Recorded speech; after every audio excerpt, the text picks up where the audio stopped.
Kidney racket కేసులో తీగలాగితే డొంకంతా కదులుతోంది. హైదరాబాద్లో వెలుగు చూసిన కిడ్నీ కేసుకు దేశవ్యాప్తంగా సంబంధాలు వెలుగులోకి వస్తున్నాయి. ఢిల్లీ, బెంగళూరు వైద్యులకు కూడా ఇందులో భాగమున్నట్లు తెలియడంతో ఈ కేసు విచారణను ప్రభుత్వం సిఐడికి బదిలీ చేసింది.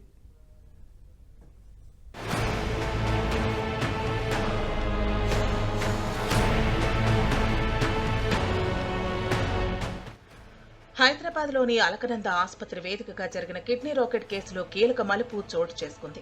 ఈ కేసులో 8 మంది బ్రోకర్లను పోలీసులు ఇప్పటికే గుర్తించారు.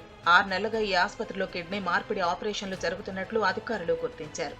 ఈ వ్యవహారంలో బెంగళూరుకు చెందిన వైద్యుడు కీలక పాత్ర పోషించినట్లు పోలీసులు తమ దర్యాప్తులో వివరాలు సేకరించారు. ఈ కిడ్నీ ఆపరేషన్ కేసులో పోలీసులు తమ దర్యాప్తును మరింత ముమ్మరం చేశారు. కేసు దర్యాప్తులో భాగంగా ఇంకా ఎవరెవరు కీలక పాత్ర పోషించారనే కోణంలో పోలీసులు విచారణ చేపట్టారు. అయితే ఈ కేసులో ఇప్పటికే పలు ఆసక్తికర విషయాలు వెలుగులోకి వస్తున్నాయి. అలకనంద ఆసుపత్రి చైర్మన్ సుమంత్ ను పోలీసులు అదుపులోకి తీసుకున్నారు. తమిళనాడుకు చెందిన 2 మహిళల ఆర్థిక పరిస్థితిని ఆసరాగా చేసుకునే దళారులు ఈ దారుణానికి బరితెగించినట్లు వైద్య శాఖ అధికారుల విచారణలో వెల్లడైంది.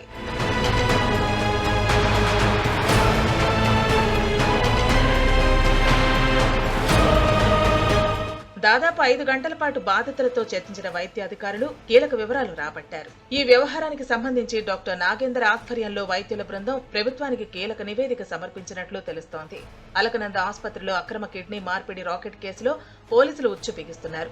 ఈ రాకెట్ వెనుకున్న వారి కోసం పోలీసులు ప్రత్యేక బృందాలతో ముమ్మరంగా గాలిస్తున్నారు. ఈ కేసును సిఐడికి బదిలీ చేస్తూ ప్రభుత్వం ఉత్తర్వులు జారీ చేసింది.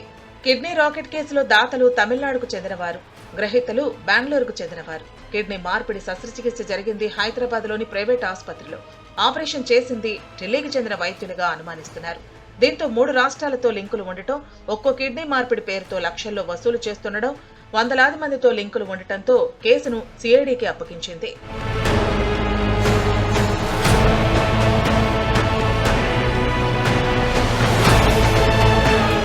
కిడ్నీ రాకెట్ కేసులో మరో వ్యక్తిని అదుపులోకి తీసుకుని అతడి ద్వారా కొందరి పేర్లు, ఫోన్ నెంబర్లను పోలీసులు సేకరించారు.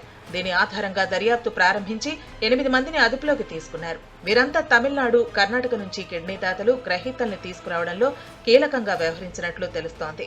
అలకనంద ఆసుపత్రిలో కిడ్నీ మార్పిడి శస్త్రచికిత్సలు గతంలోనూ జరిగినట్లు ప్రాథమిక దర్యాప్తులో గుర్తించినట్లు తెలుస్తోంది. కిడ్నీ మార్పిడి శస్త్రచికిత్సకు కనీసం 15 నుంచి 20 మంది వైద్యులు, ఇతర సిబ్బంది అవసరముంటారు.